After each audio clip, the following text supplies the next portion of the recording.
Bu, kalau semua gaji kami dipegang ibu, bagaimana dengan kami? Kalian kan tetap ibu jatah 500.000 per 2 minggu. Lagian ibu begini biar kalian gak boros. Namaku Putri.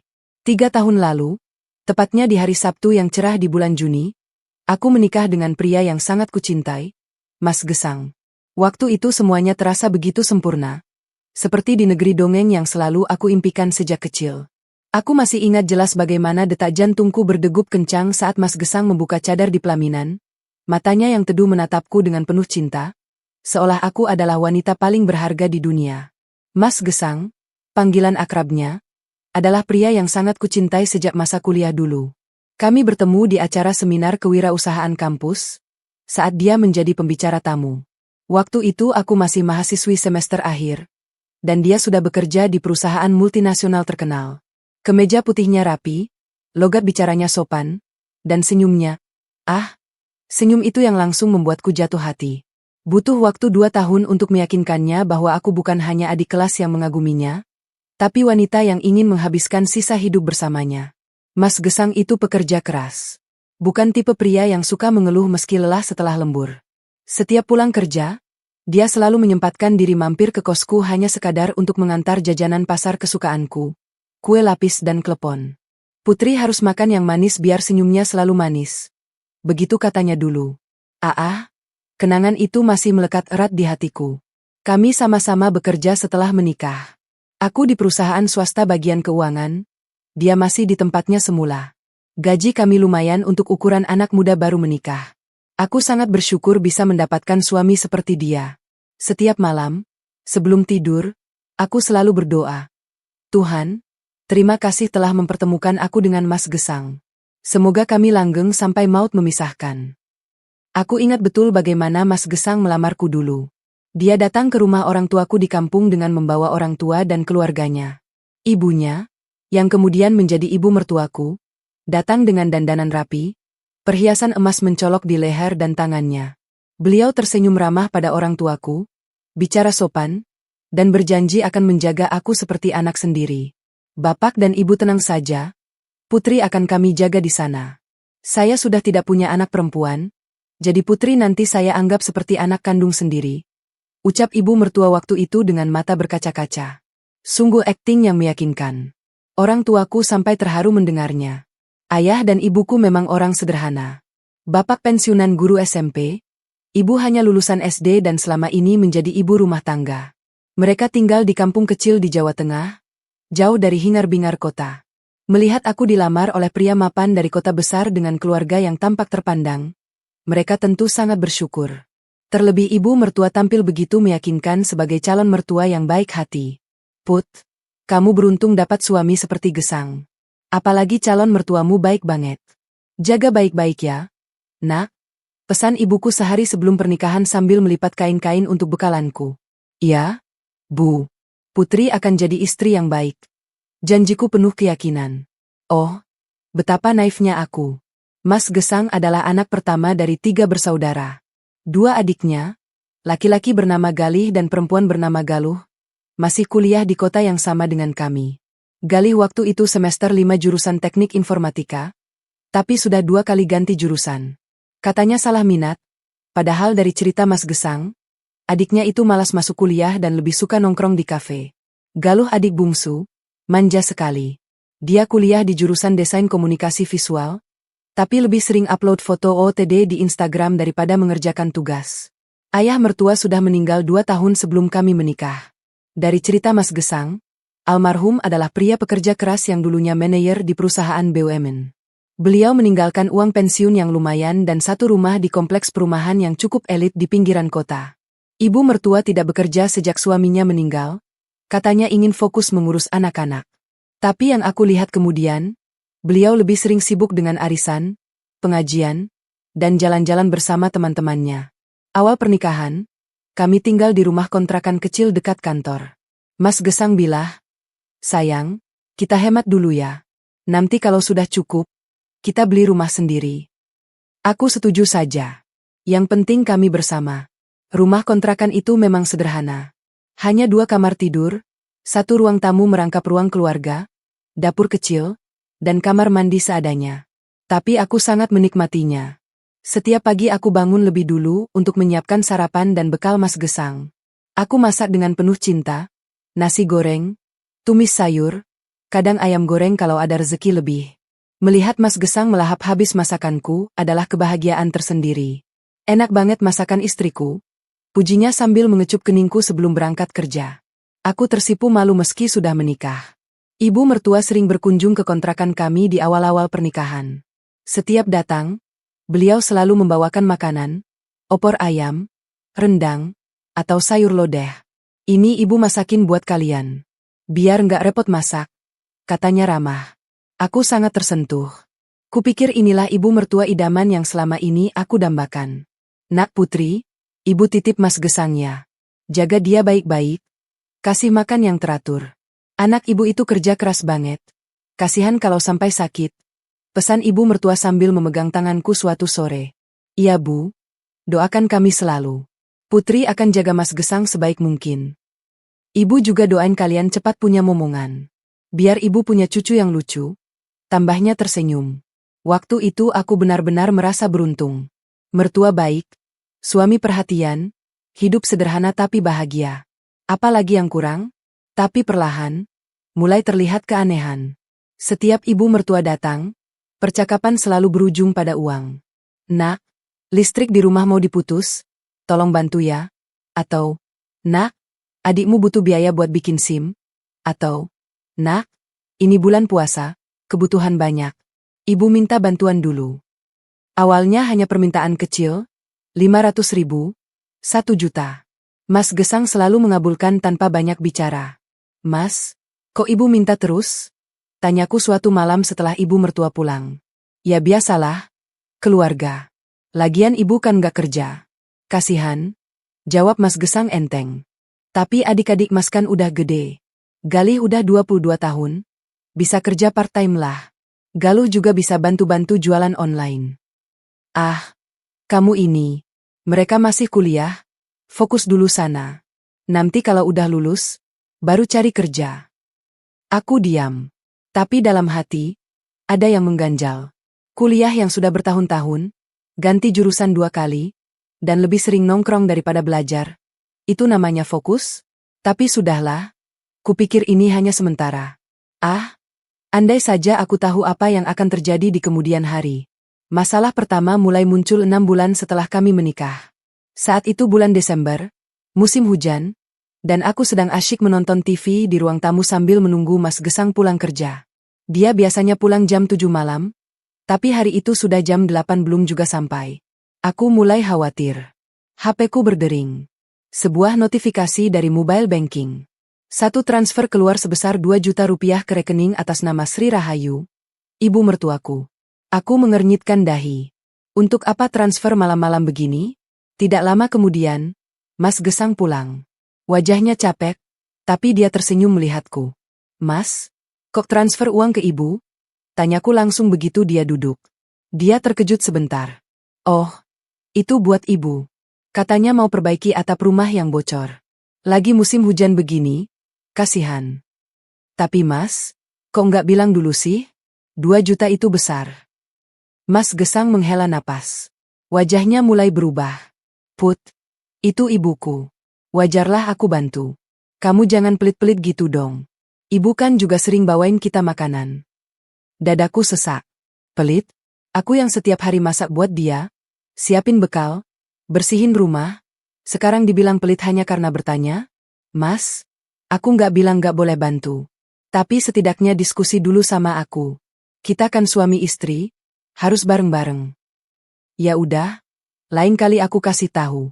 Tapi jangan bikin ribut ya. Capek kerja, pulang malah diganggu ginian. Dia langsung masuk kamar. Aku hanya diam di ruang tamu, menahan air mata.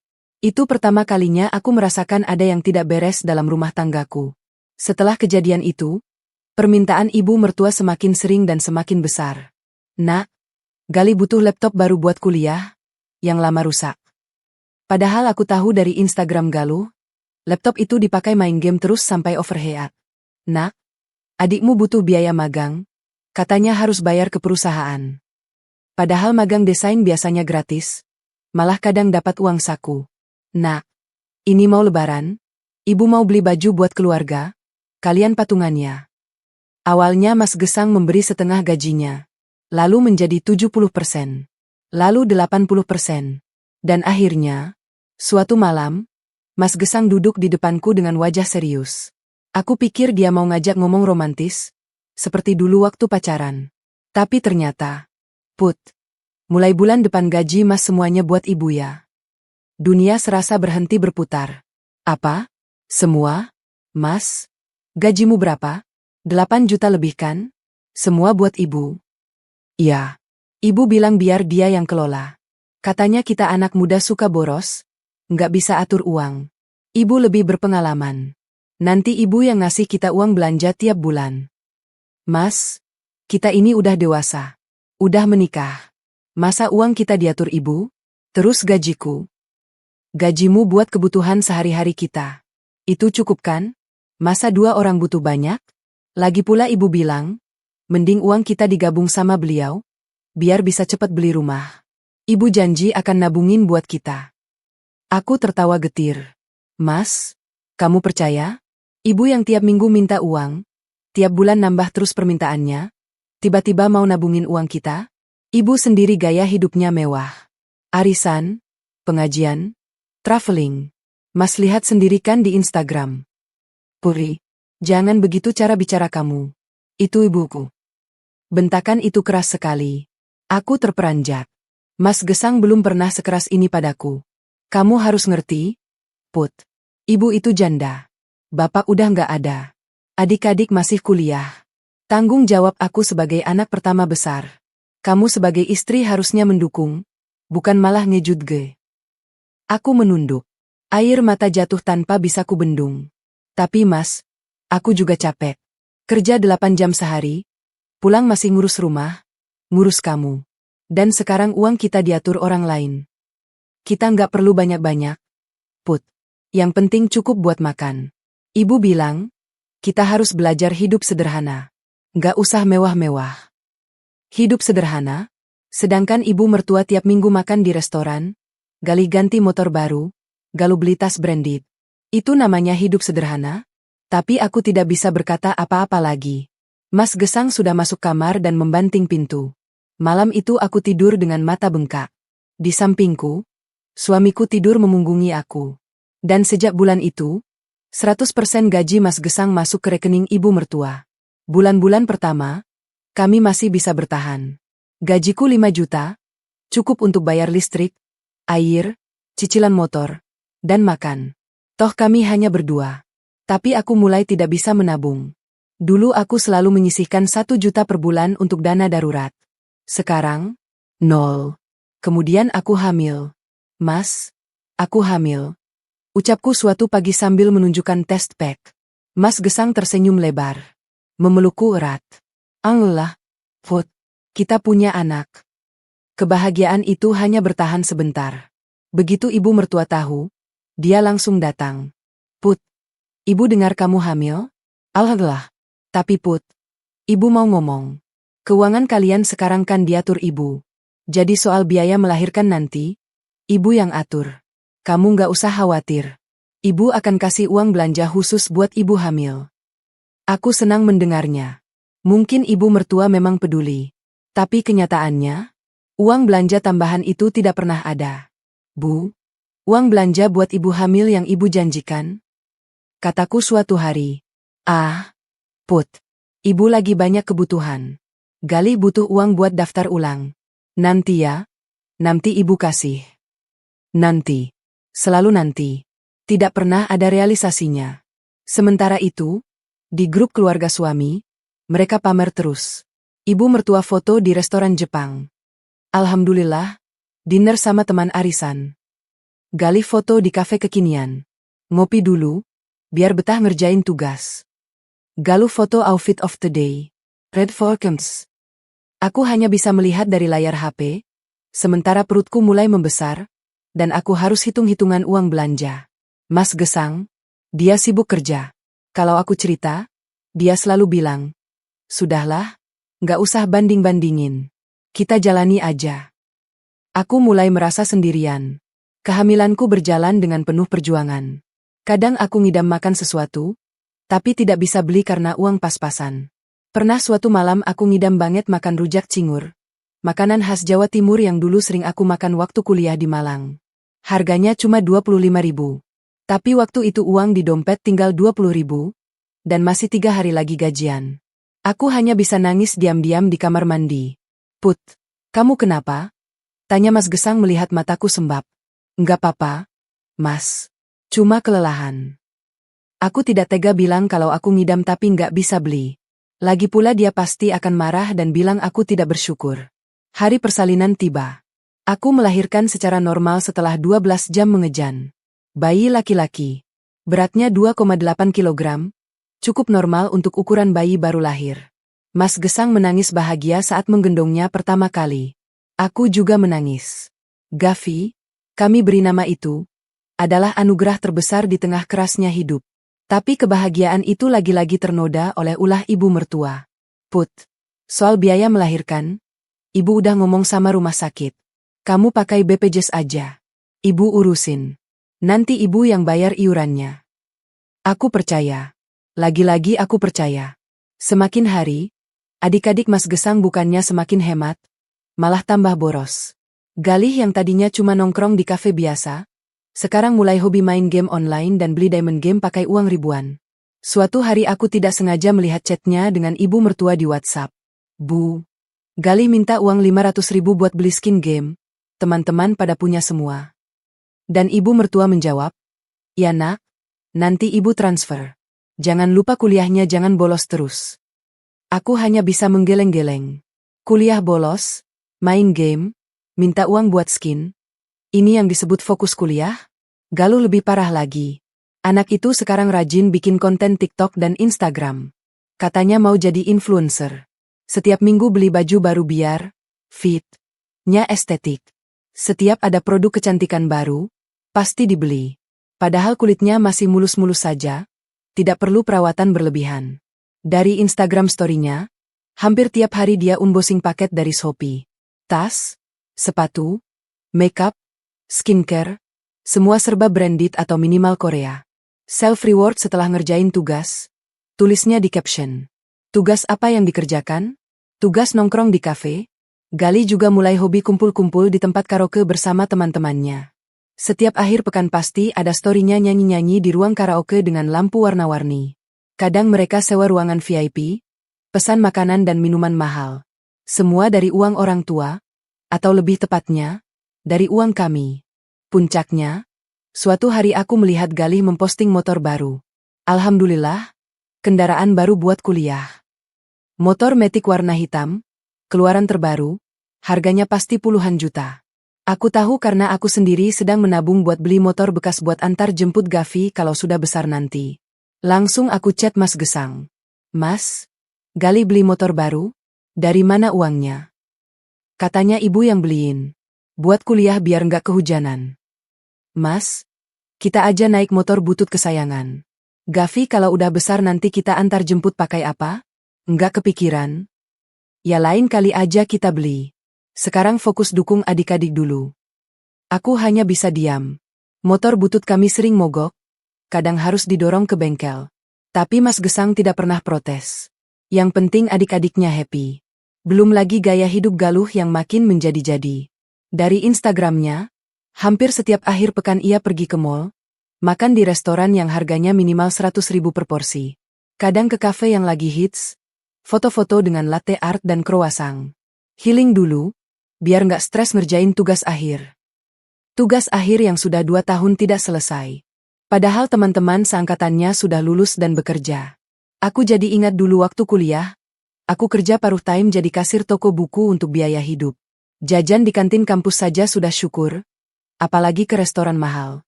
Tapi Galuh, semua serba instan, semua serba minta orang tua. Ibu mertua bukannya mengingatkan, malah memanjakan. Setiap Galih atau Galuh minta uang, pasti dikasih. Alasannya, kasihan, mereka masih muda, wajarlah mau bersenang-senang. Sementara aku yang juga masih muda, baru 27 tahun, harus hidup prihatin demi memenuhi kebutuhan anak sendiri. Suatu hari, Gavi usianya 6 bulan dan harus imunisasi. Aku sudah mengingatkan Mas Gesang untuk memastikan BPJS aktif. Tapi karena sibuk, aku cek sendiri melalui aplikasi mobile JKN. Hatiku berdegup kencang saat membuka aplikasi itu. Dan benar saja, status kepesertaan tidak aktif. Tanganku gemetar. Segera aku cek riwayat pembayaran. Ternyata hanya bulan pertama setelah Gavi lahir yang dibayar. 5 bulan berikutnya, nihil. Tidak ada pembayaran. Mas, teriakku begitu Mas Gesang pulang kantor. Mas lihat ini. BPJS Gavi mati. Nggak dibayar 5 bulan. Mas Gesang mengambil HP-ku, melihat layar dengan wajah datar. Masa sih? Ibu bilang rutin bayar kok. Rutin? Mana buktinya? Mas lihat sendiri, cuma 1 bulan. Aku langsung menelepon ibu mertua. Berusaha tenang meski hati sudah terbakar. Bu, maaf mengganggu. Putri mau tanya soal BPJS Gavi. Katanya Bu, ini nggak aktif. Ibu bilang mau bayarin, tapi kenapa nggak dibayar? Oh itu, Put. Maaf ya, ibu lupa. Uangnya kemarin kepakai buat keperluan mendesak. Galuh butuh sepatu baru buat praktikum. Yang lama udah rusak. Nanti ibu bayarinnya bulan depan. Janji. Sepatu baru? Praktikum? Aku tahu persis Galuh sedang tidak ada praktikum. Dia sedang libur semester. Dan sepatu yang dimaksud adalah sepatu branded yang harganya 800.000. Aku lihat di Instagram story-nya beberapa hari lalu. Finally, my dream shoes. Tulisnya dengan foto sepatu putih mulus di kotak. Bu, itu uang BPJS anak saya. Anak saya. Bukan buat beli sepatu Galuh. Gavi butuh imunisasi bulan depan.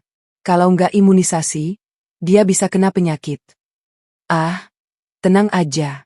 Anak ibu dulu nggak imunisasi juga sehat-sehat aja. Lagian kan bisa bayar sendiri kalau mau imunisasi. Berapa sih? 200.000? Kalian kan kerja. Aku hampir menjatuhkan HP. 200.000? Sedangkan uang belanja kami untuk 2 minggu cuma 500.000? Itu pun sudah termasuk susu dan popok.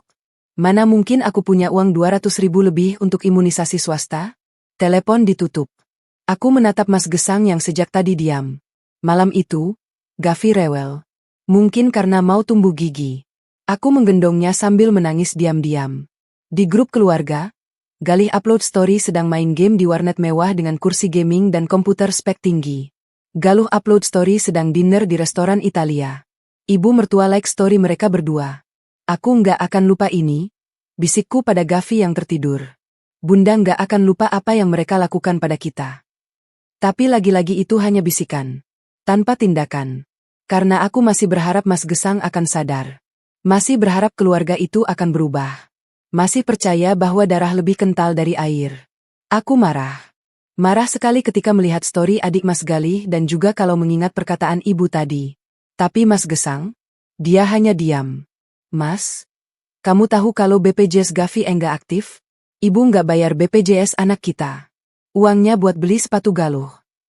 Udah, Put. Jangan ribut. Nanti aku omongin ibu. Sekarang lagi nggak ada uang buat bayar. Lain kali aja. Lain kali? Kalau Gavi sakit besok gimana? Jangan ngomong gitu, Put. Jangan sumpahin anak. Anak kita sehat. Aku hanya bisa menghela napas. Capek. Capek sekali. Sementara itu, ibu mertua dan adik-adik Mas Gesang hidup bergelimang harta dari uang kami. Mereka setiap minggu makan di restoran. Setiap bulan beli baju baru. Setiap liburan pergi ke luar kota. Foto-foto mereka selalu happy, selalu bahagia. Sementara aku mengurus bayi sendirian karena Mas Gesang sibuk kerja, sambil tetap bekerja dari rumah setelah cuti melahirkan habis. Aku mulai kerja remote setelah Gavi usia 3 bulan. Gajiku tetap utuh, tapi Mas Gesang minta semua gajiku juga buat ibu mertua. Apa? Semua? Mas? Gajiku sekarang juga buat ibu. Iya. Ibu bilang biar konsisten. Nanti ibu yang ngatur semuanya. Kita dikasih uang belanja per minggu. Berapa? 500.000 per 2 minggu. Aku terbelalak. Mas, itu buat kita bertiga? Gavi butuh susu, butuh popok, butuh vitamin. 500.000 untuk 2 minggu nggak cukup. Cukuplah. Irit-irit. Ibu bilang dulu beliau ngurus 3 anak pakai 200.000 seminggu aja bisa. Mas, itu zaman dulu. Sekarang harga-harga naik. Susu formula sekaleng 150.000. Popok sebungkus 70.000. Kamu ini bawel. Ibu lebih berpengalaman. Kita ikut aja. Aku menangis. Tapi tidak ada gunanya. Mas Gesang sudah tidak bisa diajak diskusi lagi. Ibunya adalah dewa baginya. Semua kata ibu adalah benar. Semua saran ibu adalah terbaik. Dan sejak saat itu, aku tidak lagi memegang gajiku sendiri. Hari-hari berikutnya adalah hari-hari tersulit dalam hidupku. Aku harus pintar-pintar mengatur uang 500.000 untuk 2 minggu. Beli susu harus pilih yang paling murah. Beli popok harus pilih yang isi banyak. Kadang aku terpaksa pakai popok kain untuk Gavi karena uang tidak cukup. Masak harus irit. Lauk paling sering tempe dan tahu. Daging dan ayam hanya mimpi. Pernah suatu hari, Gavi menangis terus karena lapar. Susu habis, uang tinggal 20.000, masih 3 hari lagi dapat uang belanja. Aku terpaksa pinjam tetangga. Rasanya malu sekali. Tetangga baik hati meminjamkan 100.000. Aku beli susu dan berjanji bayar setelah dapat uang. Di grup keluarga, ibu mertua upload story makan steak di restoran mahal. Quality time sama anak-anak tersayang. Galih dan Galuh ada di foto itu, tersenyum lebar dengan piring penuh makanan. Aku hanya bisa menggigit bibir, menahan segala emosi yang campur aduk. Malam itu, saat Mas Gesang pulang, aku coba bicara lagi. Mas, aku nggak tahan. Lihat ibu dan adik-adikmu makan enak, sementara kita susah. Gavi sampai kekurangan susu. Aku harus pinjam tetangga. Mas Gesang menatapku tajam. Kamu mulai lagi? Ibu itu orang tua kita. Harus kita hormati. Jangan iri sama mereka. Iri? Mas? Ini bukan iri. Ini soal keadilan. Uang kita dipakai mereka untuk foya-foya, sementara anak kita sendiri kekurangan. Itu keluargaku. Kamu nggak berhak bicara begitu. Pertengkaran itu berakhir dengan Mas Gesang keluar rumah. Dia baru pulang jam 2 pagi dalam keadaan mabuk. Aku tidak tahu dari mana dia dapat uang untuk mabuk.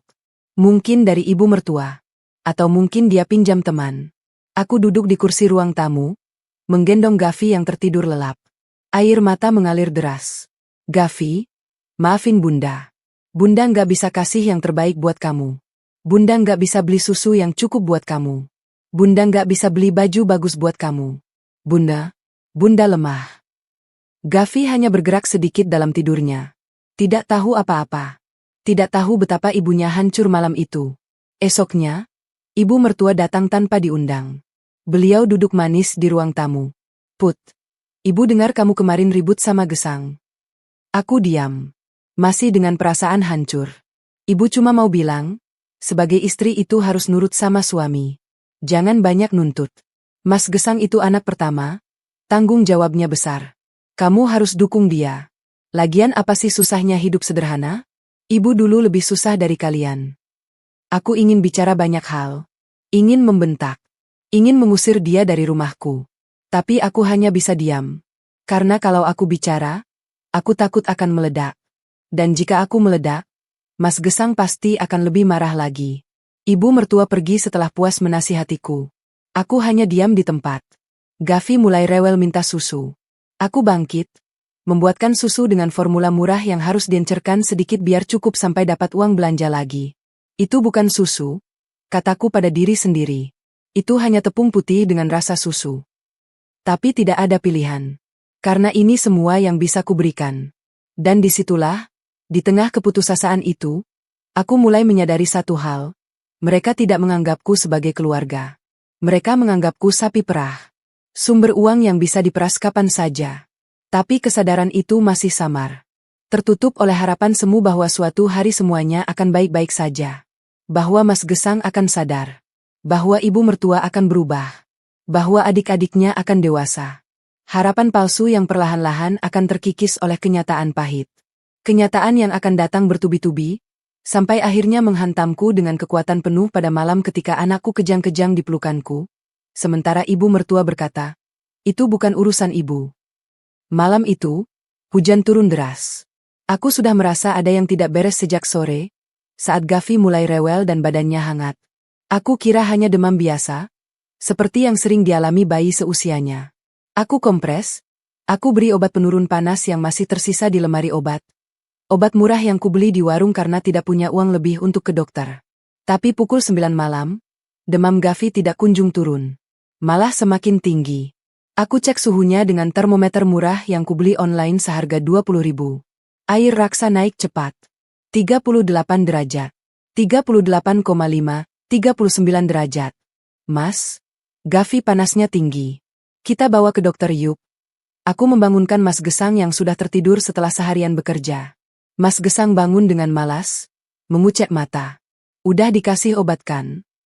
Udah, tapi nggak turun-turun. Malah makin anget. 39 derajat. Mas. Dia menyentuh dahi Gavi dengan punggung tangannya. Iya sih anget. Tapi, kita nggak punya uang. Put. Kata-kata itu seperti sambaran petir di malam yang dingin. Mas, ini anak kita. Dia panas 39 derajat. Kita harus bawa ke rumah sakit. Kamu pikir aku nggak mau? Tapi pakai uang apa? Dompetku isinya cuma 50.000 buat bensin seminggu. BPJS? Mas. Kita bawa ke rumah sakit pakai BPJS. Mas Gesang diam sebentar. Wajahnya berubah. BPJS Gavi mati. Kamu tahu sendiri kan? Aku terhenyak. Iya. BPJS Gavi mati. Uangnya dipakai beli sepatu galuh. Dan sejak itu, Mas Gesang selalu bilang, nanti dibayarin, tapi tidak pernah ada realisasi. Ibu mertua juga tidak pernah menepati janjinya. Terus gimana? Mas, anak kita demam tinggi. Aku hampir panik. Gavi merengek lemah di gendonganku. Biasanya kalau demam dia masih aktif, tapi malam ini dia lemas sekali. Hanya bisa menangis pelan. Matanya sayu. Mas Gesang terdiam. Aku tahu dia juga panik, tapi egonya sebagai suami, yang selalu mengutamakan ibunya, membuatnya tidak tahu harus berbuat apa. Mas, kita ke rumah ibu. Pinjam uang dulu. Pinjam? Put, kamu tahu sendiri ibu pasti. Terserah ibu mau bilang apa. Yang penting Gavi dulu. Aku gendong Gavi, kulilitkan selimut tipis ke badannya.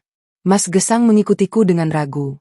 Kami ketok pintu rumah ibu mertua yang memang letaknya bersebelahan dengan kontrakan kami. Rumah besar yang dulu dibeli dari uang pensiunan ayah mertua dan DP dari kami. Rumah yang sekarang dihuni ibu mertua, Galih, dan Galuh. Jam menunjukkan pukul 11:30 malam. Hujan masih deras. Aku mengetuk pintu sekali, 2 kali, 3 kali. Tidak ada jawaban. Aku ketok lebih keras. Bu, ibu, tolong buka. Beberapa saat kemudian, lampu teras menyala. Pintu dibuka sedikit oleh Galih dengan wajah kesal. Apa sih? Mbak? Malam-malam gini ganggu orang tidur. Galih, tolong panggilkan ibu. Gavi sakit, demam tinggi. Kita butuh pinjam uang buat ke rumah sakit. Galih mendengus. Ya ampun, Mbak. Masalah kecil aja ganggu orang tidur. Bentar. Dia menutup pintu. 5 menit berlalu. 10 menit. Tidak ada yang keluar. Aku ketok lagi, lebih keras. Pintu dibuka oleh ibu mertua. Wajahnya merah padam, marah besar. Apa sih? Ganggu. Ibu tidur. Tahu waktu nggak sih? Aku menelan ludah. Bu, maaf. Gavi sakit, demamnya tinggi. Kami nggak punya uang buat bawa ke rumah sakit. Pinjam dulu, Bu. Nanti kalau gajian, kami ganti. Ya udah sana bawa ke rumah sakit. Ngapain bangunin ibu? Tapi Bu, kami nggak punya uang. Terus ibu harus apa? Lagian itu bukan urusan ibu. Kalian kerja kok nggak punya uang? Itu gimana sih? Kalimat itu menghantam kepalaku seperti palu godam. Bukan urusan ibu. Selama ini dia mengambil 100% gaji Mas Gesang. Selama ini dia juga mengambil 100% gajiku. Selama ini dia dan anak-anaknya hidup mewah dari keringat kami. Makan di restoran, beli baju branded, jalan-jalan, nongkrong di kafe. Dan sekarang, saat anak kami, cucunya sendiri, sakit dan butuh pertolongan, dia bilang bukan urusannya, dadaku meledak. Bukan urusan ibu. Aku hampir berteriak. Selama ini ibu ambil semua uang kami. Ibu dan anak-anak ibu foya-foya pakai uang kami. Sekarang cucu ibu sakit. Ibu bilang bukan urusan ibu. Janganmu, Putri. Ini rumah ibu. Kalau nggak suka, keluar. Put, udah. Mas Gesang menarik lenganku. Wajahnya pucat. Aku tahu dia terkejut melihatku melawan ibunya. Tapi aku belum selesai. Semua unek-unek yang kupendam bertahun-tahun keluar. Ibu tahu nggak? Anak ibu, cucu ibu, setiap hari makan tempe sama tahu? Ibu tahu nggak dia jarang minum susu karena uang kita habis buat ibu? Ibu tahu nggak BPJ-nya mati karena uangnya dipakai beli sepatu Galuh? Galuh yang sejak tadi mengintip dari balik pintu langsung menghilang. Ibu mertua terbelalak. Mungkin tidak menyangka aku bisa seberani ini. Sekarang anak itu sakit. Demam 39 derajat. Dan ibu bilang bukan urusan ibu. Put, udah. Mas Gesang menarikku lagi. Suaranya lirih. Jangan sentuh aku. Aku melepaskan tangannya. Kamu diam terus. Selalu diam. Anakmu mau mati. Kamu diam. Istrimu mau gila. Kamu diam. Gavi tiba-tiba mengejang di gendonganku. Tubuh kecil itu kaku. Matanya membelalak. Tangannya mengepal. Mulutnya berbusa sedikit. Mas, gar kejang. Dunia serasa berhenti. Aku menjerit. Mas Gesang panik. Ibu mertua mundur selangkah. Wajahnya berubah. Galih yang di belakang hanya melongo. Bawa ke rumah sakit. Teriak Galuh dari dalam. Untuk pertama kalinya, dia terlihat ketakutan. Tapi ibu mertua masih diam di tempat. Tidak bergerak. Tidak menawarkan bantuan. Hanya menatap dengan mata dingin. Aku tidak punya waktu untuk marah lagi. Aku harus menyelamatkan anakku. Dengan gemetar, aku meraih HP-ku. Menekan nomor yang kuhafal di luar kepala. Ayahku. Ya, tolong Putri. Gavi sakit, kejang, kami nggak punya uang. Aku menangis terseduh-seduh di telepon. Suaraku putus-putus. Aku tidak bisa bicara jelas. Yang keluar hanya isak tangis dan doa. Put, tunggu sebentar. Ayah transfer sekarang. Bawa Gavi ke rumah sakit cepat. Telepon ditutup. Aku menatap Mas Gesang. Kita pergi sekarang. Kami berlari ke motor butut yang terparkir di depan kontrakan. Hujan masih deras. Aku duduk di belakang dengan Gavi dalam gendongan. Tubuh mungilnya masih kaku sesekali. Mas Gesang menginjak gas. Motor melaju menerobos hujan. Sepanjang jalan, aku hanya bisa berdoa. Ya Allah, jangan ambil anakku. Dia masih kecil. Dia belum merasakan apa-apa. Dia bahkan belum pernah makan enak, belum pernah punya baju bagus, belum pernah main di mall seperti anak-anak lain. Ya Allah, sembuhkan dia. Apapun yang Engkau minta, aku rela. Tapi jangan ambil anakku. Air mata bercampur air hujan membasahi wajahku. Gavi kudekap erat, kualirkan kehangatan tubuhku padanya. Gavi, kuat. Nak, Bunda sayang kamu.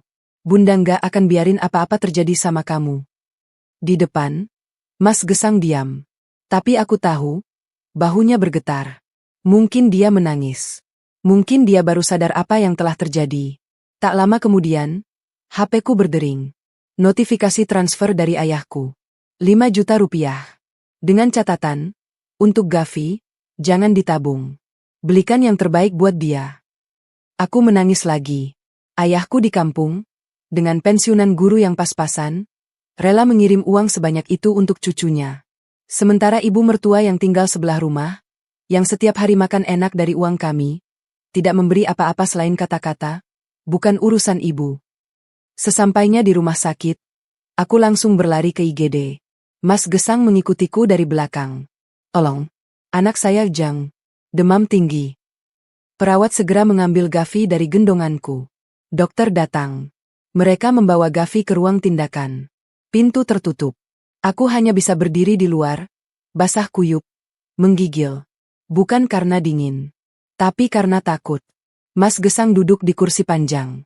Diam. Wajahnya ditutup kedua tangan. Beberapa saat kemudian, seorang suster keluar. Bapak ibu, anaknya sedang ditangani. Demamnya sangat tinggi, 40 derajat. Kami curiga DBD. Dokter akan melakukan pemeriksaan lebih lanjut. Mohon tunggu. DBD. Demam berdarah. Penyakit yang bisa membunuh dalam hitungan hari. Aku lemas. Hampir jatuh kalau tidak segera menyandar ke dinding. 1 jam berlalu. 2 jam. Masih belum ada kabar. Aku duduk di samping Mas Gesang. Kami diam. Tidak ada yang bicara. Tidak ada yang berani bicara. Pintu IGD terbuka. Dokter keluar dengan wajah lelah. Bapak Ibu, anaknya sudah stabil sekarang. Hasil lab menunjukkan positif demam berdarah. Tapi syukurlah, kejangnya berhasil diatasi. Kondisinya memang cukup serius karena terlambat ditangani. Selain itu, dokter itu melihat kami bergantian. Tatapannya tajam, seperti bisa melihat ke dalam rumah tangga kami. Maaf saya harus tanya, apakah anak ini mendapatkan asupan gizi yang cukup? Soalnya pertumbuhannya kurang untuk usianya. Berat badannya juga di bawah rata-rata. Sepertinya kurang protein hewani. Mungkin kurang susu atau lauk pauk yang bergizi. Dunia serasa runtuh. Dokter bilang anakku kurang gizi. Anakku, yang setiap hari kuberi makan dengan penuh cinta, meski hanya tempe dan tahu, ternyata kurang gizi. Dokter bilang dia kurang protein hewani. Padahal daging dan ayam sudah lama tidak pernah kami beli. Susu formula pun harus diencerkan biar cukup. Dan semua ini karena kami berusaha semampu kami. Dok, jawabku pelan, menahan tangis. Dokter mengangguk, mungkin mengerti. Saya sarankan selama perawatan, beri asupan bergizi ya. Ini penting untuk pemulihannya. Anak harus banyak minum, makan makanan bergizi. Kalau perlu tambah susu dan vitamin. Setelah dokter pergi, Gavi dipindahkan ke ruang rawat inap kelas 3. Ruangan besar dengan 6 tempat tidur. Di sebelah kanan Gavi, ada anak laki-laki sekitar 5 tahun yang juga dirawat karena DBD. Ibunya duduk di samping, membawakan bubur ayam dan susu kotak. Di sebelah kiri, bayi perempuan yang baru beberapa bulan, dirawat karena pneumonia. Orang tuanya sibuk mengatur infus dan memastikan oksigen tetap mengalir. Aku hanya bisa duduk di kursi lipat yang disediakan rumah sakit, menatap Gavi yang terbaring lemah. Tubuh mungilnya penuh selang infus. Alat monitor detak jantung berbunyi pelan. Sesekali dia bergerak, merengek, lalu kembali tenang. Mas Gesang duduk di kursi di pojok ruangan. Wajahnya kosong. Tidak bicara. Tidak bergerak. 2 jam berlalu. Masih diam. Aku menatapnya. Laki-laki ini, suamiku, ayah dari anakku. Selama ini dia lebih memprioritaskan ibunya daripada keluarganya sendiri. Dan setelah apa yang terjadi malam ini, setelah ibunya sendiri berkata, itu bukan urusan ibu. Setelah anaknya hampir mati, apakah dia masih buta? Mas, panggilku pelan. Dia menoleh. Matanya merah. Entah karena kurang tidur, entah karena menangis. Kamu dengar sendiri kan? Ibumu bilang apa tadi malam? Bukan urusan ibu. Kalian kerja kok nggak punya uang. Itu ibumu, Mas. Ibu yang selama ini kamu prioritaskan di atas segalanya. Ibu yang kamu ratu-ratukan. Demi dia, kamu rela anak istrimu makan tempe seiris setiap hari. Demi dia, Gavi nggak pernah minum susu cukup. Demi dia, anak kita sekarang kekurangan gizi dan hampir mati. Air mataku tumpah. Tapi kali ini bukan air mata kesedihan. Ini air mata kemarahan. Sekarang dia nggak peduli, Mas. Saat kita butuh, dia malah marah. Kamu masih nggak sadar juga. Mas Gesang masih diam. Wajahnya beku. Mas jawab. Kamu lihat anakmu di dalam. Dia mati. Karena ulah ibumu. Dan ulah kamu yang ngebloin dia. Diam. Hot. Suaranya lirih. Diam. Kamu bilang diam? Setelah semua ini. Aku berdiri. Tanganku bergerak tanpa kendali. Plak. Tamparan itu keras. Sekeras kemarahanku. Sekeras kepedihan yang selama ini kupendam. Sekeras rasa bersalah karena membiarkan anakku terlantar. Mas Gesang terpaku. Matanya berkaca-kaca. Dan untuk pertama kalinya, aku melihat penyesalan di sana. Penyesalan yang nyata. Penyesalan yang selama ini tidak pernah ada. Mas, aku sudah bilang dari dulu. Tapi kamu selalu marah. Selalu bilang aku egois. Sekarang lihat. Lihat anakmu. Dia di sana, penuh selang. Karena kita, karena kamu, terlalu sibuk membahagiakan ibumu. Air mataku jatuh. Aku lemas.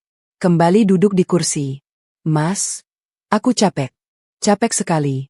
Aku nggak tahu masih bisa bertahan atau enggak. Suster lewat, menegur kita karena ribut.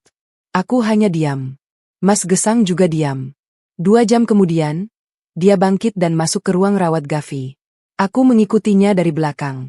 Di dalam, dia duduk di samping tempat tidur Gavi. Menatap anaknya yang terbaring lemah dengan infus di tangan mungil itu. Lalu dia menunduk, menggenggam tangan Gavi, dan menangis. Bukan menangis biasa, tapi menangis terseduh-seduh, seperti anak kecil yang kehilangan mainan kesayangannya. Gavi, maafin papa. Papa minta maaf. Papa jahat. Papa nggak pernah ngurusin kamu. Papa sibuk sama nenek, sama om dan tante. Papa lupa kalau papa punya anak. Papa lupa kalau papa punya istri. Dia mencium tangan Gavi. Kening Gavi. Pipi Gavi yang pucat. Papa janji. Papa akan berubah. Demi kamu. Nak. Bunda. Papa nggak akan biarin kalian menderita lagi. Aku hanya bisa menatap dari belakang. Hati hancur tapi juga lega. Mungkin ini awal dari perubahan. Mungkin malam ini, di rumah sakit kelas 3 ini, dengan anak yang terbaring lemah karena DBD dan kurang gizi, Mas Gesang akhirnya sadar. Sadar bahwa keluarga yang benar-benar membutuhkannya ada di sini. Bukan di rumah besar sebelah yang hanya datang kalau butuh uang. Bukan pada ibu yang hanya peduli pada gaya hidup. Bukan pada adik-adik yang hanya bisa meminta. Tapi pada istri yang setia mendampingi. Pada anak yang tak pernah minta apa-apa selain kasih sayang. Malam itu, di ruang rawat inap yang pengap, untuk pertama kalinya dalam waktu lama, aku melihat suamiku yang dulu, laki-laki yang aku cintai, yang penuh perhatian, yang rela mengantar kue lapis dan klepon ke kosku dulu. Dan aku berdoa, semoga ini bukan hanya karena situasi. Semoga ini benar-benar perubahan. Pagi datang dengan sinar matahari yang menyelinap masuk melalui jendela ruang rawat inap. Aku terbangun dengan leher kaku karena semalaman tidur dengan posisi duduk di kursi lipat. Mas Gesang masih di samping Gavi. Tangannya menggenggam erat tangan mungil anak kami. Wajahnya sembab. Matanya bengkak. Tapi ada sesuatu yang berbeda dalam tatapannya. Seorang suster masuk dengan membawa bubur dan susu. Selamat pagi, ini sarapan untuk pasien kecil kita. Ibu bapak juga bisa beli di kantin lantai dasar. Aku mengucapkan terima kasih. Melihat bubur itu, hatiku perih. Gavi selama ini hanya makan bubur tim buatanku dari nasi dan sedikit sayur. Jarang sekali ada campuran ayam atau ikan. Tapi bubur dari rumah sakit ini lengkap. Ada suiran ayam, wortel, dan telur. Gavi, nak, bangun.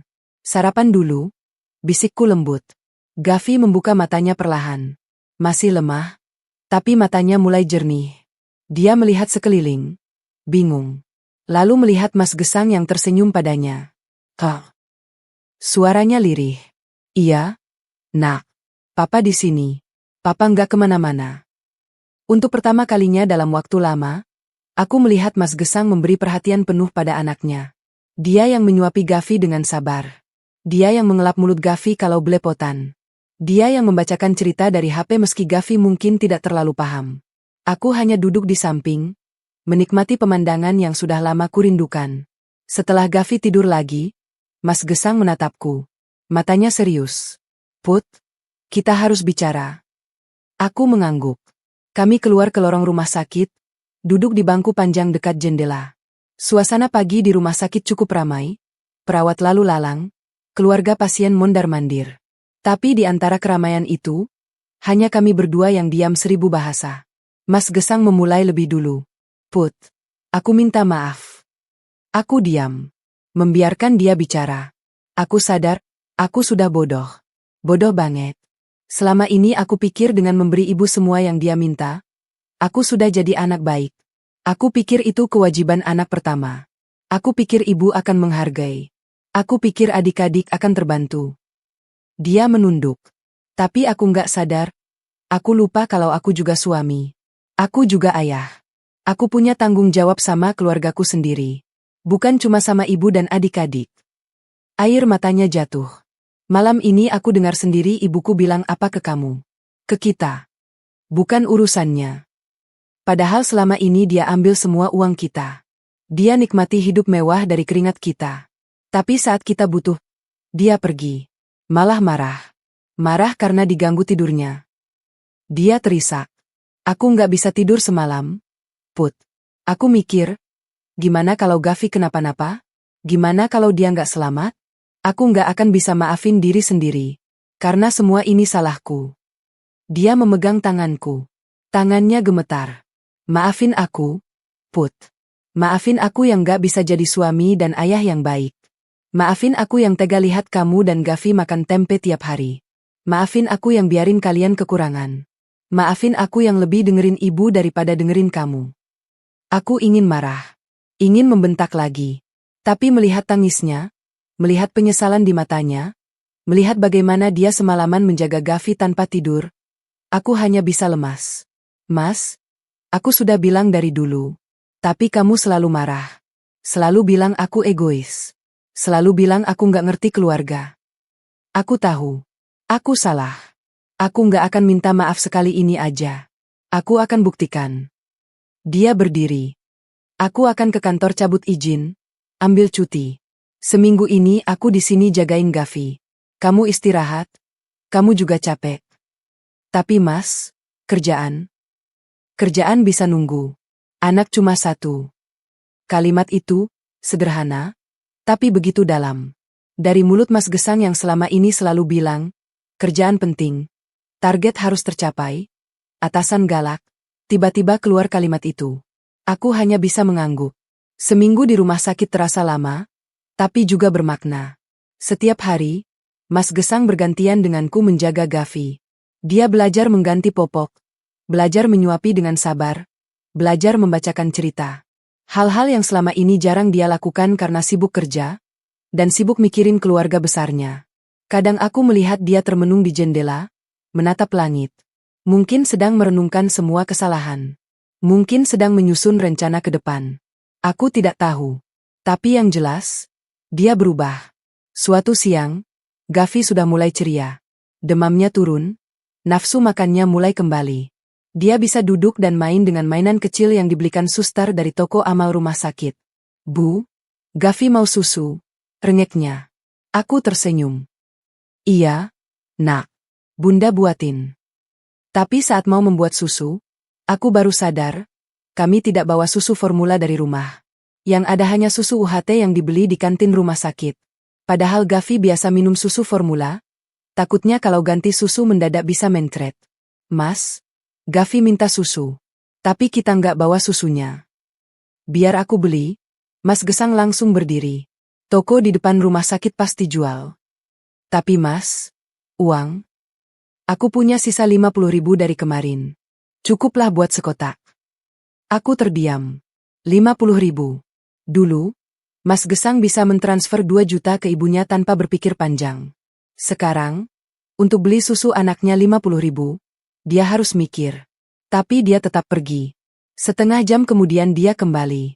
Dengan sekotak susu formula dan sebungkus biskuit. Ini buat Gavi. Kata Mbak Toko, biskuit bagus buat bayi. Katanya sambil menyerahkan belanjaan. Aku menerimanya dengan haru. Makasih, Mas. Dia tersenyum. Senyum yang tulus. Senyum yang sudah lama tidak kulihat. Selama Gavi dirawat, hanya beberapa orang yang menjenguk. Teman-teman kantorku datang bergantian, membawa buah, susu, dan amplop. Mereka tidak banyak bertanya, hanya memberi semangat. Cepat sembuh ya, Gavi. Tante doain. Keluarga dari kampung, ayah dan ibuku, rela naik kereta 3 jam untuk menjenguk cucunya. Begitu melihat Gavi, ibuku langsung menangis. Kasihan cucu ibu, kurus banget, sakit-sakitan. Isaknya sambil memeluk Gavi. Ayahku diam. Tapi tatapannya ke arah Mas Gesang tajam. Sangat tajam. Seperti ingin mengatakan banyak hal tapi ditahannya. Put, kamu harus mentingin diri sendiri juga. Ini ibu bawa lauk dari rumah. Rendang. Kamu makan biar kuat, kata ibuku sambil membuka tas besar. Aku terharu. Orang tuaku, dengan segala keterbatasan, selalu ada saat aku butuh. Tapi dari keluarga Mas Gesang, tidak ada. Ibu mertua tidak pernah datang. Tidak pernah telepon. Tidak pernah menanyakan kabar Gavi. Galih dan Galuh juga sama. Di grup keluarga, mereka tetap aktif. Ibu mertua upload story arisan, ketawa ketiwi dengan teman-temannya. Galih upload story main game di PlayStation. Galuh upload story dinner di restoran mewah dengan teman-temannya. Tidak ada satupun yang bertanya, bagaimana kabar Gavi? Atau, kapan pulang? Atau, ada yang bisa dibantu? Mereka benar-benar tidak peduli. Aku tunjukkan HP-ku pada Mas Gesang. Lihat, Mas. Dia melihat. Wajahnya berubah. Dari sedih, jadi kecewa, lalu marah. Tapi dia tidak bicara apa-apa. Hanya menghela napas panjang. Malam itu, saat Gavi tidur, Mas Gesang bicara. Put, aku malu. Malu banget sama orang tuamu. Mereka rela jauh-jauh datang, bawa lauk, nanyain kabar. Ibuku, nggak ada kabar. Malah arisan. Aku diam. Membiarkan dia bicara. Dulu aku pikir, keluarga itu harus diutamakan apapun yang terjadi. Tapi sekarang aku sadar, keluarga itu bukan soal darah. Tapi soal siapa yang ada saat kita butuh. Ibuku, dia nggak ada. Adik-adikku, mereka nggak peduli. Dia menunduk. Aku gagal, Put. Gagal jadi suami, gagal jadi ayah, gagal jadi anak. Aku gagal di semua peran. Mas, nggak ada yang gagal kalau masih mau berubah. Dia menatapku. Kamu masih mau kan berjuang sama aku? Setelah semua yang aku lakukan?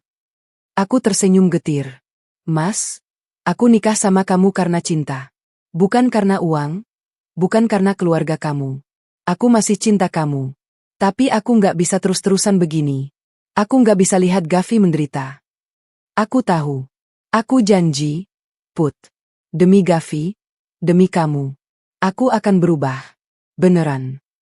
Kami berpelukan di ruang rawat inap yang sunyi. Gavi tidur nyenyak di ranjang. Tidak tahu apa-apa. Tapi di hatinya, mungkin dia tahu, papanya akhirnya pulang. Bukan secara fisik, tapi secara hati. Hari terakhir perawatan, dokter memeriksa Gavi. Kondisinya sudah membaik.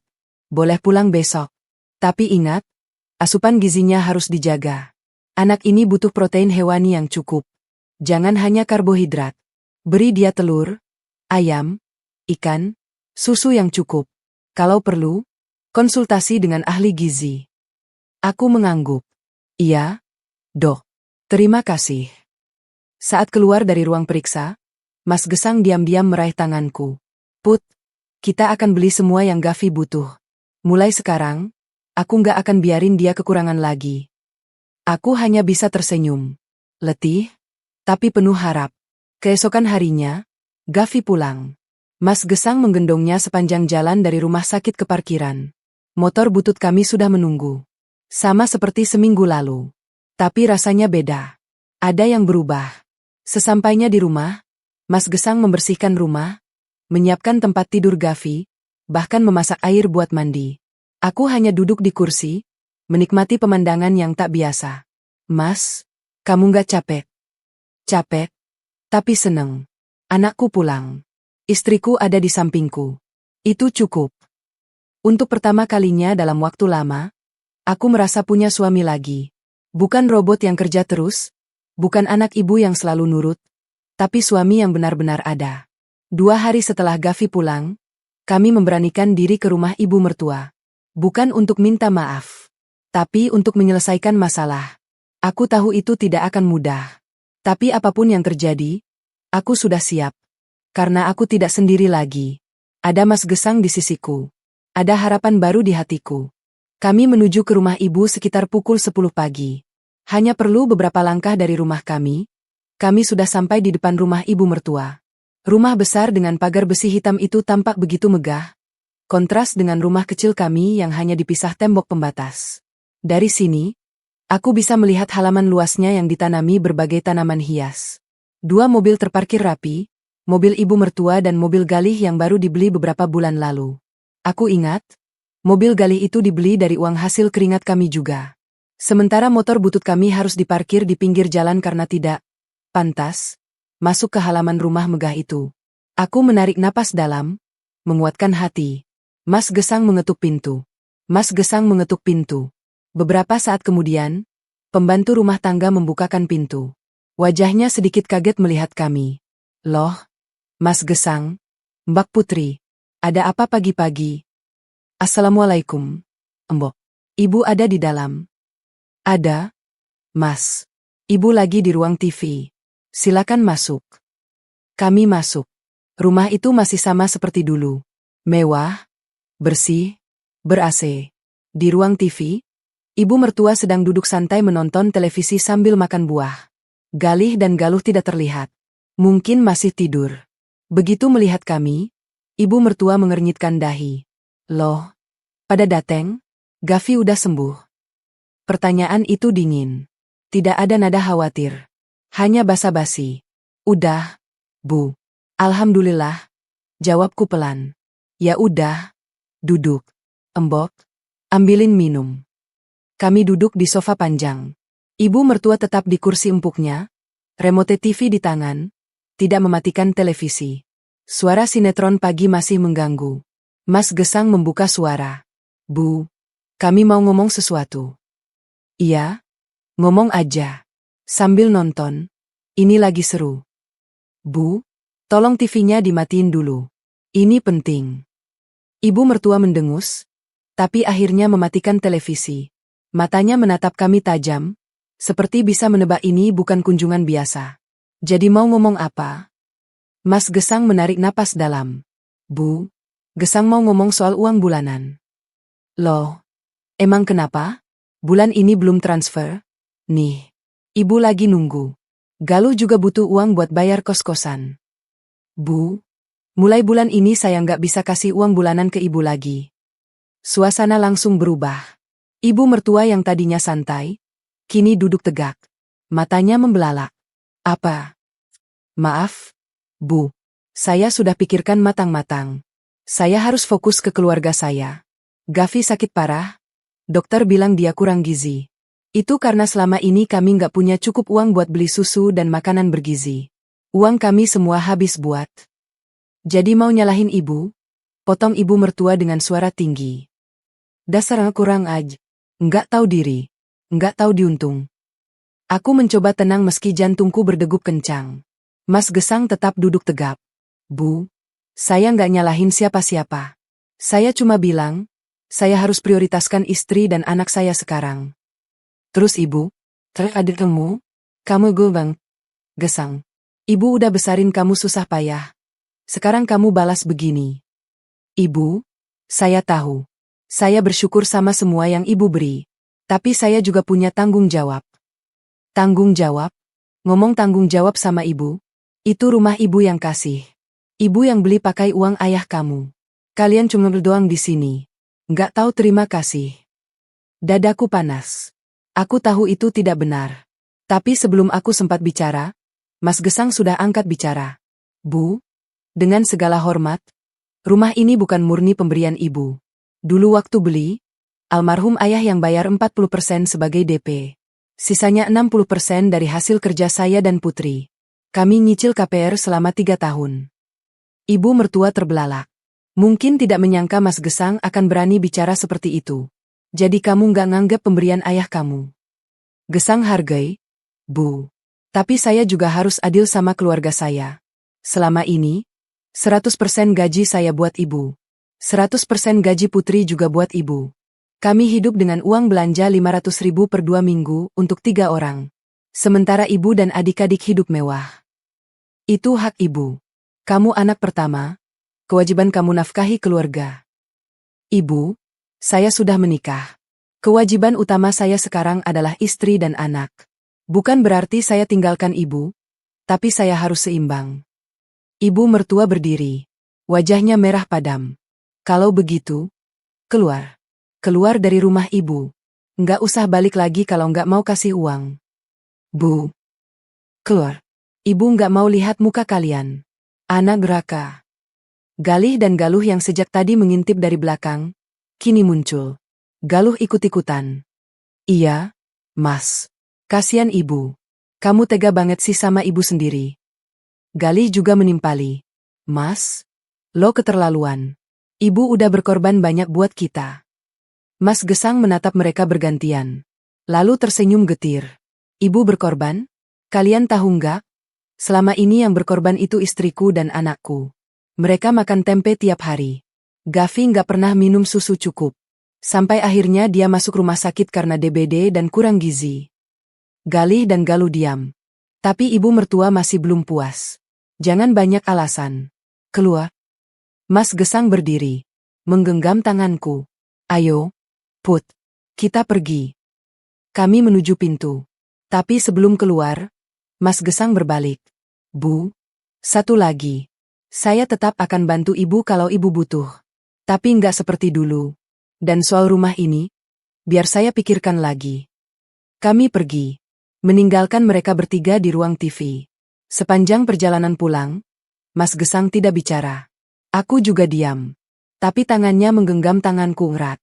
Sesampainya di kontrakan, dia duduk di kursi. Merenung lama. Put, aku nggak tahu apa ini benar atau salah. Aku duduk di sampingnya.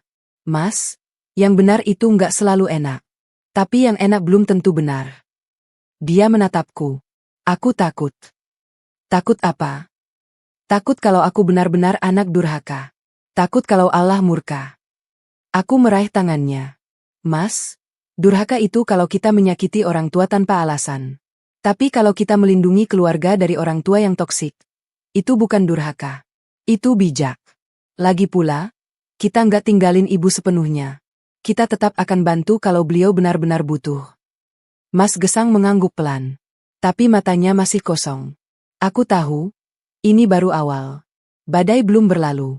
Dan benar saja, keesokan harinya badai itu datang. Pagi itu, aku sedang menyuapi Gavi bubur ayam.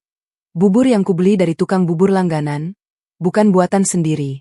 Untuk pertama kalinya dalam waktu lama, aku bisa membelikan Gavi makanan bergizi tanpa khawatir kehabisan uang belanja. Mas Gesang sudah pergi ke kantor, tapi janji akan pulang cepat. Sekitar pukul 9 pagi, motor galak terdengar di depan rumah. Galih dan Galuh turun dengan wajah panik. Mereka langsung mengetuk pintu keras-keras. Mbak, buka. Aku membuka pintu dengan Gavi di gendongan. Ada apa? Mana Mas Gesang? Tanya Galih setengah berteriak. Mas Gesang kerja. Ada apa sih? Ibu sakit. Masuk rumah sakit. Gara-gara kemarin abis ribut sama Mas Gesang. Sekarang ibu kritis. Dunia serasa berhenti. Dadaku berdegup kencang. Apa? Ibu sakit? Sakit apa? Jantung. Ibu punya riwayat jantung. Kambuh gara-gara stres. Mas Gesang harus tanggung jawab.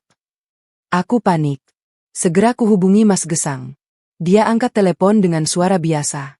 Mas, cepat pulang. Ibu sakit katanya. Masuk rumah sakit. Apa? Tak sampai 20 menit, Mas Gesang tiba di rumah.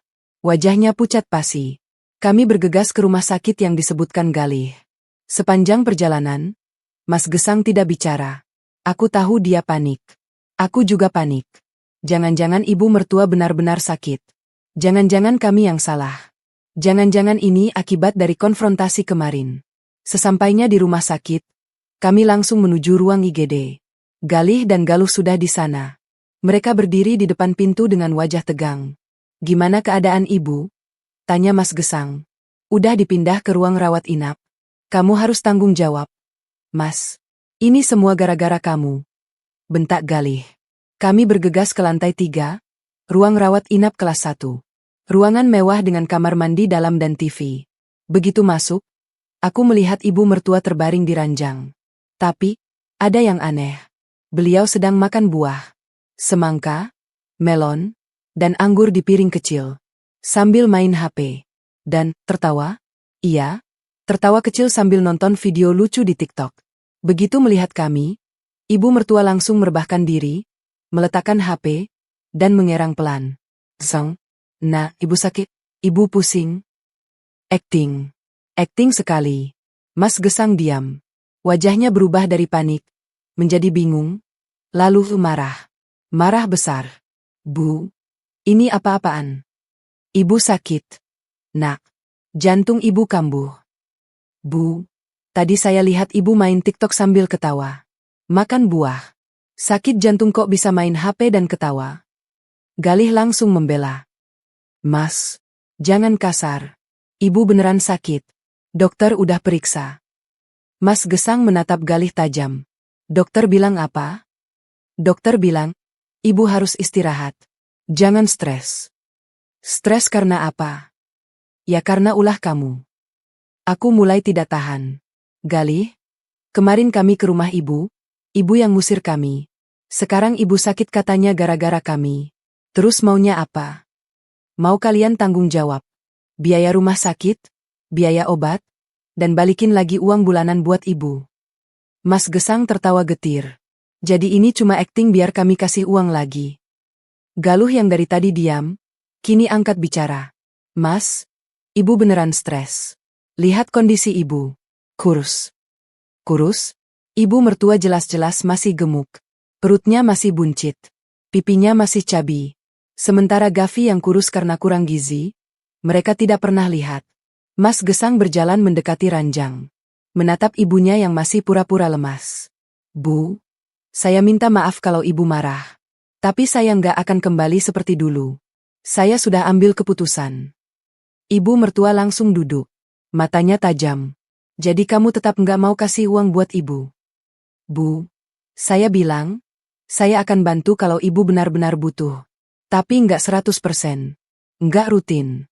Dan nggak sebesar dulu. Nggak mau. Ibu mau seperti dulu. Kalau nggak, ibu tuntut kamu. Tuntut apa, Bu? Rumah itu. Rumah yang ibu kasih. Kalau nggak mau nafkahi ibu, kembalikan rumah itu. Suasana hening. Aku menatap Mas Gesang. Dia menatap ibunya dengan tatapan yang sulit dijelaskan. Bu, rumah itu. Rumah itu punya ibu. Ibu yang beli. Kalau kamu nggak mau nurut, keluar dari rumah itu. Ibu mau rumah itu kembali ke ibu. Aku tahu. Ini saatnya. Mas Gesang menatapku. Aku mengangguk pelan. Baik, Bu. Saya setuju. Semua terkejut. Galih, Galuh, bahkan ibu mertua.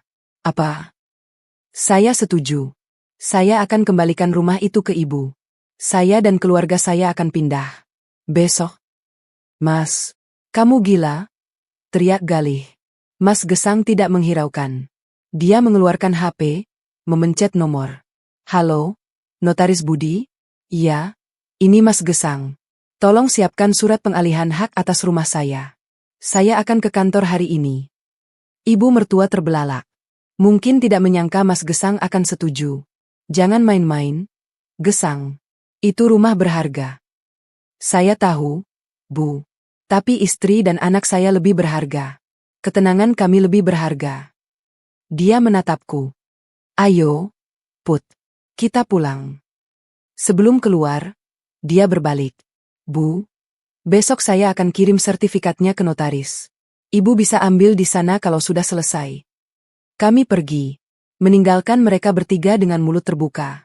Sesampainya di kontrakan, Mas Gesang langsung membuka lemari, mengeluarkan map coklat berisi sertifikat rumah. Sertifikat atas nama kami berdua, Mas Gesang dan Putri, dengan catatan kepemilikan bersama. Mas, kamu yakin? Tanyaku pelan. Aku yakin, Put. Daripada terus-terusan diperas, mending kita lepas. Kita bisa mulai dari nol lagi. Yang penting kita bertiga. Aku memeluknya. Menangis. Entah sedih, entah lega. Mungkin campuran keduanya. Keesokan harinya, kami ke notaris. Mengurus surat pengalihan hak. Mas Gesang juga menyerahkan kunci rumah ke ibu mertua. Meski sebenarnya rumah itu bukan miliknya sepenuhnya. Tapi sudahlah. Biar selesai. Setelah semuanya beres, kami menyewa ke kontrakan kecil. Hanya berdua. Gavi tertidur di gendongan. Mas Gesang membuka pintu kontrakan, menatap ruangan sederhana itu. Ini rumah kita sekarang, Put. Sederhana, tapi milik kita. Aku tersenyum. Iya, Mas. Ini rumah kita. Malam itu, kami tidur berpelukan di kasur tipis. Gavi di antara kami. Di luar, suara jangkrik dan sesekali anjing menggonggong. Tapi di dalam, ada damai yang lama hilang. Put, apa aku terlalu jahat? Tanya Mas Gesang tiba-tiba. Kenapa mikir gitu? Dia ibuku. Masa aku tega ninggalin dia? Aku memeluknya lebih erat. Mas, kamu nggak ninggalin dia. Kamu cuma ninggalin perilaku toksiknya. Kamu tetap akan bantu kalau dia butuh. Tapi kamu nggak bisa hidup terus-menerus diperas. Dia diam. Lalu berbisik. Makasih, Put. Makasih udah bertahan. Aku nggak bertahan sendirian, Mas. Kita bertahan bersama. Malam itu, di kontrakan kecil yang hanya berukuran 3x4 meter, kami menemukan kembali arti rumah. Bukan bangunannya, tapi orang-orang di dalamnya. 2 minggu sudah kami pindah ke kontrakan baru. Tempatnya kecil dan sederhana, hanya 1 kamar, ruang tamu sempit, dan dapur seadanya.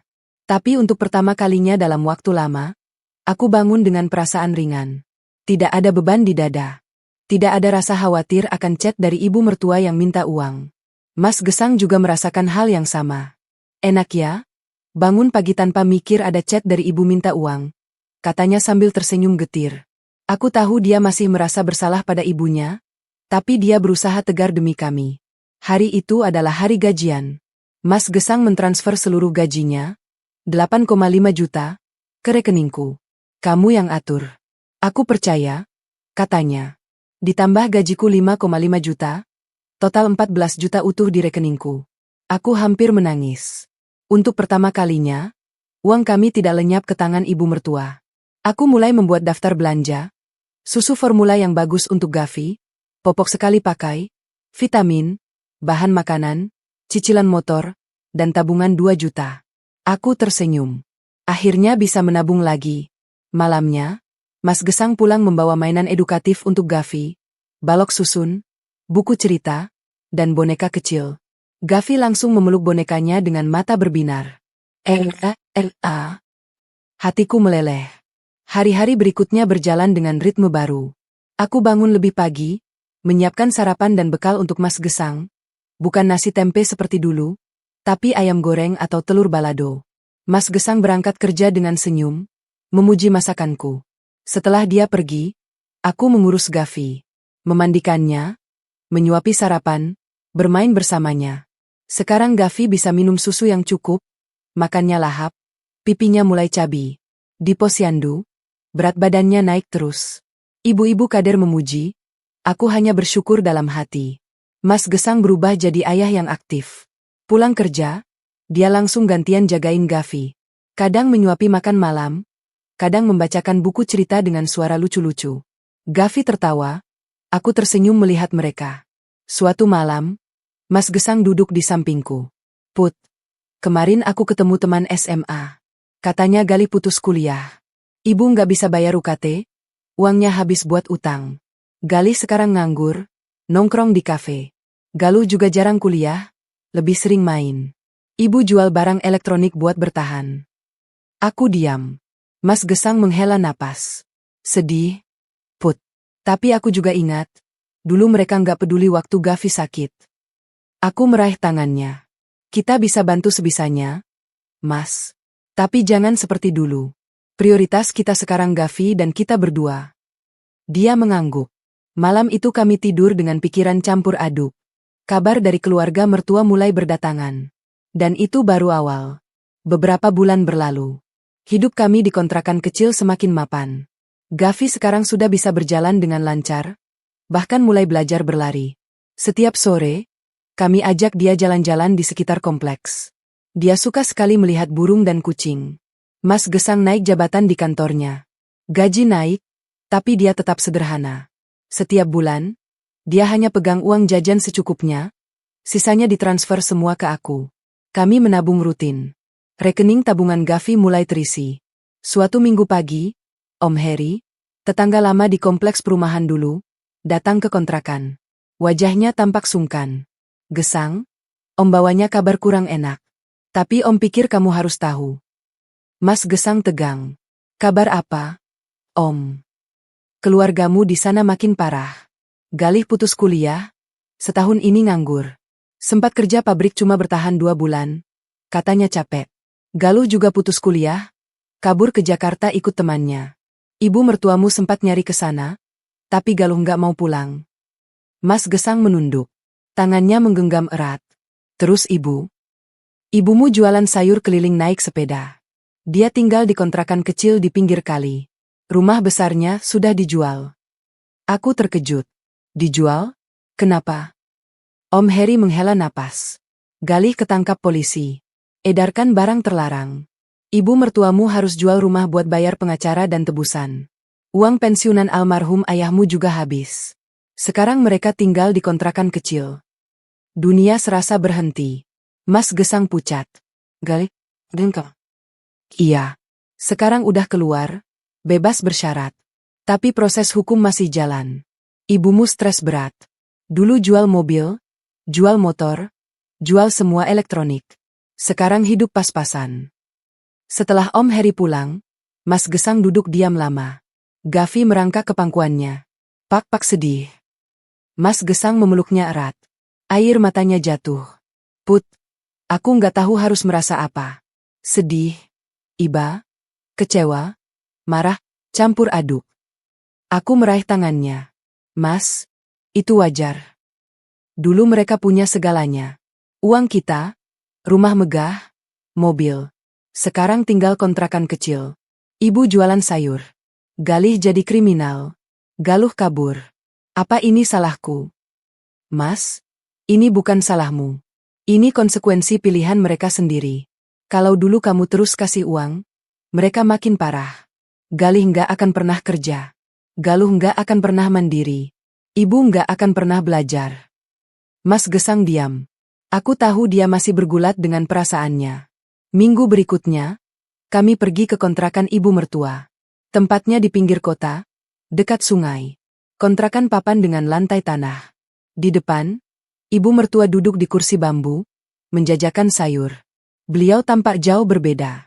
Rambut putih semua, badan kurus, baju sederhana. Begitu melihat kami, beliau terkejut, lalu matanya berkaca-kaca. Putri, Bu. Suara Mas Gesang bergetar. Ibu mertua berdiri, lalu tiba-tiba berlutut. Maafin ibu. Nak, selama ini ibu salah. Ibu jahat sama kalian. Ibu ambil semua uang kalian. Ibu cuek waktu Gavi sakit. Mas Gesang memeluk ibunya. Untuk pertama kalinya, ibu mertua menangis dengan tulus. Bukan akting. Gavi dalam gendonganku bertanya pelan. Bu, itu nenek. Ya, sayang, itu nenek. Mata Gavi membulat. Nenek yang dulu tinggal di rumah besar, sekarang di gubuk kecil. Malam itu, Mas Gesang memutuskan akan membantu ibunya secara rutin, tapi tidak besar. Cukup untuk makan dan bayar kontrakan. Sisanya, ibu mertua harus berusaha sendiri. Put, apa keputusanku benar? Mas, nggak ada yang benar atau salah. Yang penting kamu ikhlas. Dia mengangguk, menatap Gavi yang tertidur. Aku cuma nggak mau Gavi mengalami apa yang aku alami. Terjebak antara rasa bersalah dan kewajiban. Aku meraih tangannya. Gavi punya kita, Mas. Kita akan didik dia dengan baik. Malam itu, kami diam dalam pelukan. Luka belum sepenuhnya sembuh, tapi setidaknya kami punya satu sama lain. Dan itu cukup untuk melangkah ke depan. 2 tahun telah berlalu sejak kunjungan pertama kami ke kontrakan ibu mertua. Hidup kami kini jauh berbeda, bukan karena materi, tapi karena ketenangan yang akhirnya kami raih. Pagi ini, seperti biasa, aku bangun lebih dulu. Membuat sarapan sambil sesekali menengok Gavi yang masih tidur. Usianya sekarang 3,5 tahun. Tubuhnya gemuk, pipinya cabi, rambutnya ikal seperti Mas Gesang. Setiap kali melihatnya, hatiku penuh syukur. Mas Gesang sudah mandi dan bersiap ke kantor. Jabatannya semakin naik, tapi dia tetap pria sederhana yang kukenal dulu. Pak, hari ini Gavi mau main bola. Teriak Gavi begitu bangun. Nanti sore. Nak, papa janji.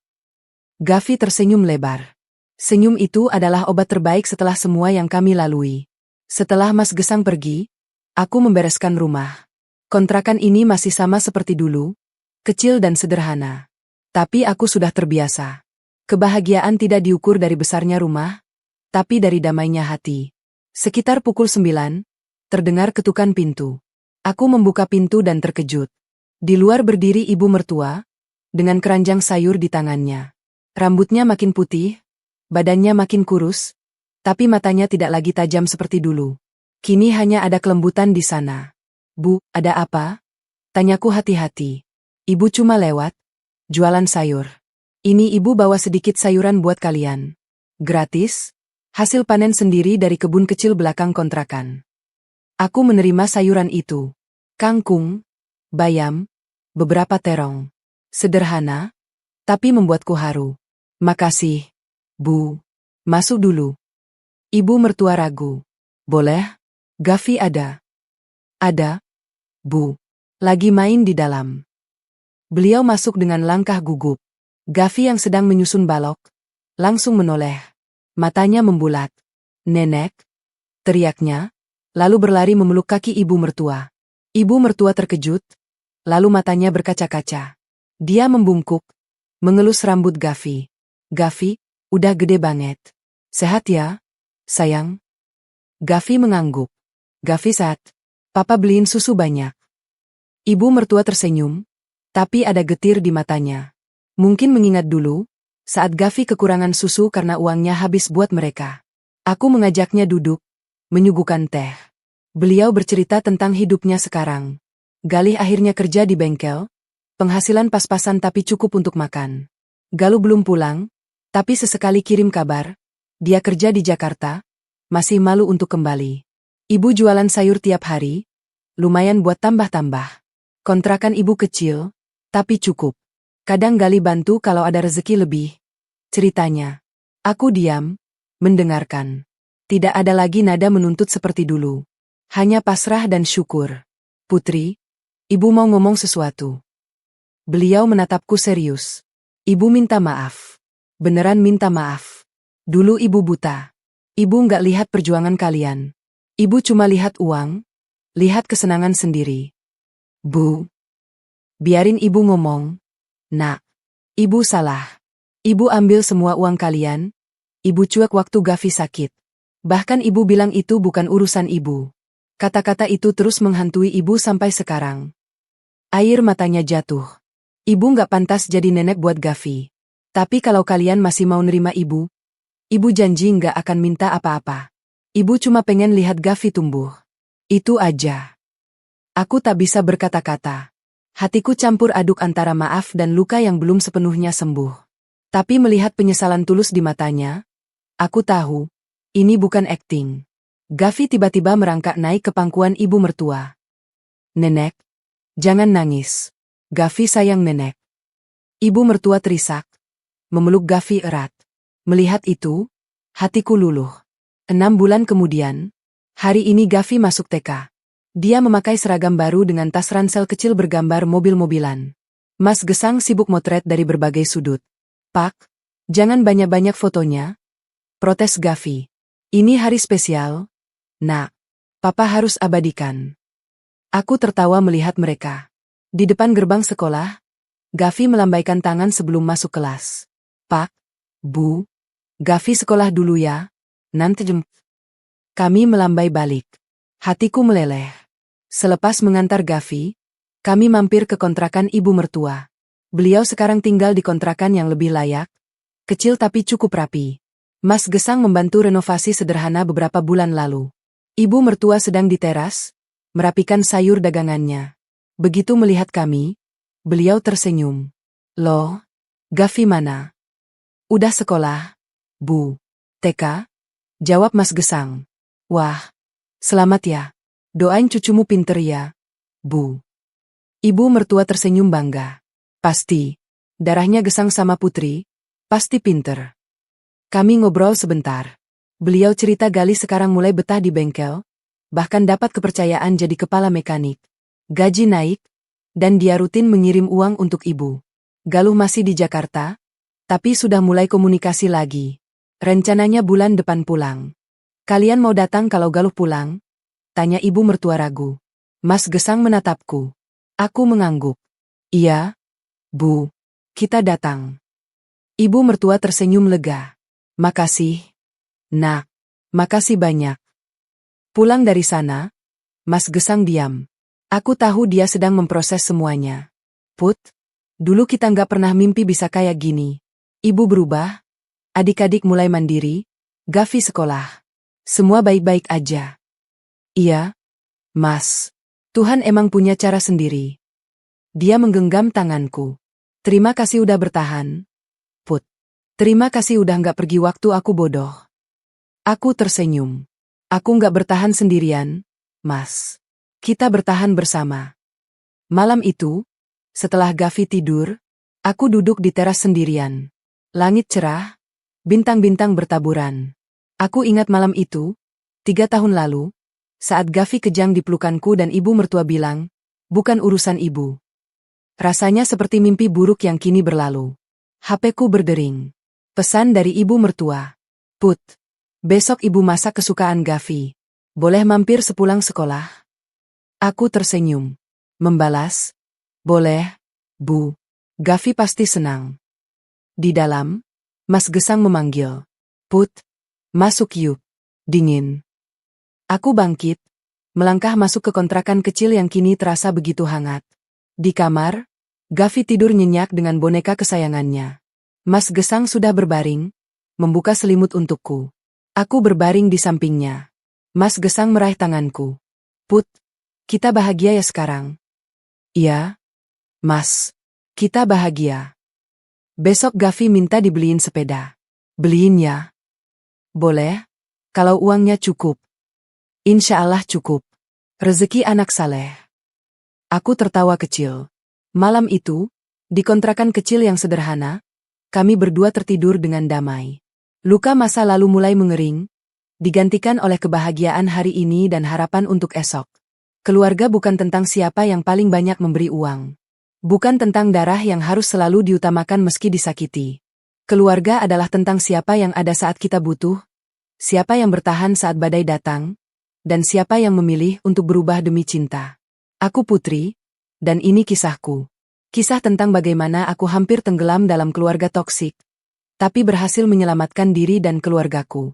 Bukan dengan balas dendam, tapi dengan memilih untuk hidup dan memberi maaf saat waktunya tiba.